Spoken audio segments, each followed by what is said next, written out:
અમદાવાદમાં છેલ્લા 24 કલાકમાં પડેલા ઐતિહાસિક વરસાદ બાદ શહેરના અનેક વિસ્તારોમાં જળબંબાકારની સ્થિતિ સર્જાઈ હતી. એએમસી કમિશનર બીસી પાનીએ વરસાદ બાદની કામગીરી અંગે મહત્વપૂર્ણ માહિતી આપી છે. એએમસીના જણાવ્યા અનુસાર બોપલ વિસ્તારમાં છેલ્લા 24 કલાકમાં અંદાજે 20 ઇંચ જેટલો વરસાદ નોંધાયો છે, જ્યારે દક્ષિણ પશ્ચિમ ઝોનમાં 519 મિલીમીટર વરસાદ સાથે છેલ્લા 20 વર્ષમાં દુર્લભ સ્થિતિ સર્જાઈ છે. ભારે વરસાદને પગલે શંકર ભુવનની ચાલીમાંથી 200 લોકોને સુરક્ષિત સ્થળે ખસેડવામાં આવ્યા, જ્યારે છારાનગરમાં ફાયર વિભાગે રેસ્ક્યુ ઓપરેશન હાથ ધર્યું હતું. શહેરમાં પાણીના નિકાલ માટે હાલમાં 107 પંપ કાર્યરત છે. એએમસીના પોતાના પંપ ઉપરાંત 9 વધારાના પંપ ભાડે લેવામાં આવ્યા છે. શું કહી રહ્યા છે અમદાવાદના મ્યુનિસિપલ કમિશનર બંછાનિધિ પાની?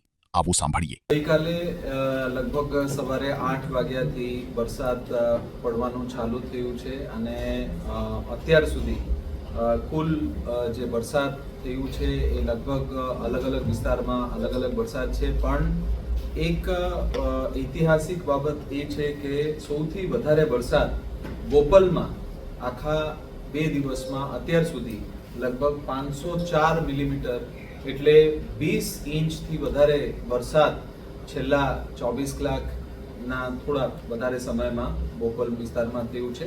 અને સૌથી વધારે જે વરસાદ છે એ દક્ષિણ પશ્ચિમ અને ઉત્તર પશ્ચિમ ઝોનમાં થયું છે. આપણે અગર ઝોન વાઇઝ વાત કરીએ તો સૌથી વધારે વરસાદ એ દક્ષિણ પશ્ચિમ ઝોનમાં થયું છે. પછી ઉત્તર પશ્ચિમ ઝોનમાં થયું છે 549 મિલીમીટરનું વરસાદ, અને પછી મધ્ય ઝોનમાં થયું છે, અને પછી પશ્ચિમ ઝોનમાં થયું છે. આ પ્રકારે વરસાદ જે છે એ થયું છે.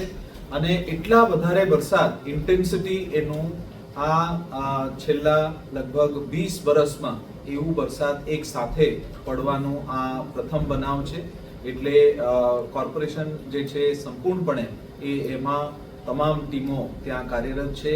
અલગ અલગ જગ્યા ઉપર જે પણ કંઈ પાણી ભરાવાનો પ્રશ્ન હતા એમાં કોર્પોરેશનના ટીમ અત્યારે કામગીરી કરી રહ્યા છે. આ સંપૂર્ણ જે કામગીરી છે એમાં ગઈકાલે રાત્રે જે શંકર ભુવનનું ચાલી હતું એમાં 200 લોકોને શિફ્ટિંગ કરવામાં આવ્યું હતું. એ લોકોને જે છે સંપૂર્ણ વ્યવસ્થા સાથે શંકર ભુવનના ચાલીમાં 200 લોકોને શિફ્ટિંગ કરવામાં આવ્યું હતું. સાબરમતી છારાનગરમાં આ રવારીબાસમાં આજે એક બનાવ બન્યા હતા, જેમાં 11 લોકોને ફાયર વિભાગ દ્વારા રેસ્ક્યુ કરવામાં આવ્યું છે. એટલે આપણે તમામ જે સ્ટોર્મ વોટર પમ્પિંગ સ્ટેશન્સ છે એ 42 કાર્યરત છે, અને 95 પંપ એ જે છે આપણા વરુણ પંપના સાથે બીજા 95 પંપ અને બીજા પણ પંપનું વ્યવસ્થા કરવામાં આવ્યું છે. કુલ 107 પંપો અલગ અલગ જગ્યા ઉપર કામગીરી કરવામાં આવ્યું છે. જે ઝાડ પડવાનું કમ્પ્લેન છે લગભગ 173 જેટલા ઝાડ પડવાનું કમ્પ્લેન મળ્યા છે, જે અત્યારે સોલ્વ કરવામાં આવી રહ્યું છે. સ્ટ્રીટ લાઇટનું 46 જેટલા કમ્પ્લેન આપણને મળ્યા છે. એમટીએસ અને બીઆરટીએસ જે છે એ રૂટ તકેદારીના ભાગરૂપે જ્યાં પણ જરૂરિયાત હોય ત્યાં ના સિવાય વોટર લોગિંગના સ્પોટ સિવાય જે છે એ કાર્યરત હતા. અને આજે સવારથી માનનીય મેયરશ્રી, માનનીય ડેપ્યુટી મેયરશ્રી, સ્ટેન્ડિંગ કમિટીના ચેરમેનશ્રી, તમામ જે અધિકારીશ્રીઓ એ ફિલ્ડ ઉપર હતા. આજે સવારે ખાસ કરીને માનનીય મુખ્યમંત્રીશ્રીએ એક જે સેન્ટોસા અને બોપલ વિસ્તારનું પણ માનનીય મુખ્યમંત્રીશ્રીએ મુલાકાત લીધેલ હતી, અને એમાં જે છે તંત્રને માર્ગદર્શન આપવામાં આવ્યું હતું, અને એના આધારે સંપૂર્ણ કામગીરી જે છે એ કરવામાં આવી રહ્યા છે. અંડરપાસીસ ગઈકાલે લગભગ 11 થી વધારે બંધ હતા, જે અત્યારના સમયમાં એક જ અંડરપાસ ચાંદલોડિયાનું જે છે એ બંધ છે, અને પરિસ્થિતિના ધ્યાને લઈ એ ખોલવામાં આવશે. હેલ્થ 70,000નું ક્લોરીન નું ગોળી જે છે આપવામાં આવ્યું છે. ખાસ કરીને સેનિટેશન અને હેલ્થ એ ખૂબ જ અગત્યનું હોય છે. વરસાદ જે છે વરસાદના સાથે સાથે લોકોના આરોગ્ય જળવાઈ રહે એના માટે સેનિટેશન અને હેલ્થના એક્ટિવિટીઝ કોર્પોરેશન દ્વારા કરવામાં આવી રહ્યા છે. અલગ અલગ ટીમો દ્વારા સફાઈ, ખાસ કરીને એક સફાઈ ઝુંબેશ શરૂ કરવામાં આવેલા છે. વરસાદ જ્યાં જ્યાં ઓછું થાય અથવા બંધ થાય ઇમિડિયેટલી એ વિસ્તારમાં સફાઈ કરવાનું ચાલુ કરવામાં આવ્યું છે અને એમાં ખૂબ સારી કામગીરી કરવામાં આવ્યું છે. હું એનું વિગત આપને આપવા માંગુ છું. લગભગ જે છે 576 સ્થળોએ અલગ અલગ સફાઈ કામદારો અને એના ટીમના દ્વારા કામગીરી કરવામાં આવ્યું છે, જેમાં જે સેવાળ છે, કાદો માટી કીચડ છે, એ 270 મેટ્રિક ટનનું કાદો કીચડ જે છે અલગ અલગ જગ્યાઓમાં પાણી ભરવામાં હોવેલ હોવાથી એમાંથી જે છે એ કાદો કીચડ રિમૂવ કરવામાં આવ્યા હતા. અને આ જે સફાઈ ઝુંબેશ શરૂ કરવામાં આવેલ છે એ દરેક જગ્યાએ વિશેષ એક ડ્રાઈવનું કરવામાં આવ્યું છે, જેમાં તમામ અધિકારીઓ કર્મચારીઓ જે છે એ ત્યાં સ્થળ ઉપર ઉપસ્થિત છે.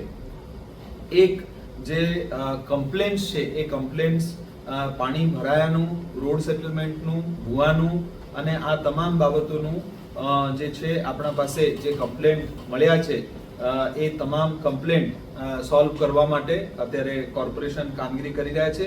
જે સોસાયટીઓમાં વોટર લોગિંગનું પ્રશ્ન હતું, 126 જગ્યાઓમાં ભરાયેલા હતા, એમાં લગભગ 79 જગ્યાઓમાં નિકાલનું કામગીરી પૂર્ણ થઈ ગયેલ છે અને 47 જગ્યાઓમાં વિભિન્ન પંપ અને ભરૂણ અને વિભિન્ન મશીનરીઝ દ્વારા એ પાણીનું નિકાલ કરવાનું કાર્યવાહી અત્યારે ચાલુ છે.